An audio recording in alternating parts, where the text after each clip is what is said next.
হয়েছে? আমরা বিশালটা ফায়ার কলাই আর বিশালকা ফায়ার সার্ভিসের কলাইছে যে একটা অটো অ্যাক্সিডেন্ট হয়েছে রঘুনাথপুর কালীবাড়ির সামনে। তো অলরেডি আমি গাড়ি নিয়ে গেলাম, গিয়া সেটা দেখি অটো গাড়ি নিচে বুঝে আছে। তো ইয়ার মধ্যে আমরা দুজন ইনজুর্ড পাইছি, একজন ড্রাইভার আর একজন ড্রাইভারের হাজব্যান্ড, ড্রাইভারের ওয়াইফই মনে হয়। কেমন ইনজুরি হয়েছে? ইনজুরি ড্রাইভারের বউ একটু ভালো ইনজুরি হয়েছে। নাম কি তাদের? নাম হয়েছে মিনালি আক্তার, 26 বছর। কোনখান থেকে আইতে ছিল? এটা দুর্গানগর দিকের থেকে বিশাল আইতে হয়েছে। কি গাড়ি আছে এটা? এটা অটো গাড়ি। এমনি বালু দিছে যে বালু দিয়া ইয়া করে এমনি এটা আটটা এমনি থামার মতো এমনি তো এটাতে আমি বাঁচানোর লেগেছে এমনি দিছি। তো এদিকে আইসা পড়ছি, নাইলে গাড়ির সাথে আমি বাড়ি খাইয়া একবারে আমি এতক্ষণ। কোন জায়গাতে হয়েছে এটা? এইখানে। নাম কি জায়গাটা? রঘুনাথপুর।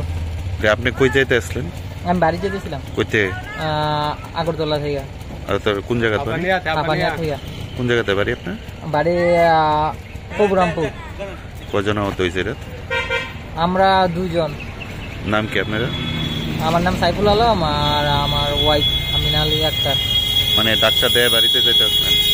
না, এমনি থামে এমনি মানে খরচের মতো এমনি ইয়া। মানে আপনারা ডাক্তার দেখে বাড়িতে যেতে আসলেন? ডাক্তার বাড়িতে যেতে চাইছিলাম। মানে এটা কি গাড়ি ছিল? বোলেরো গাড়ি? হ্যাঁ, বলার।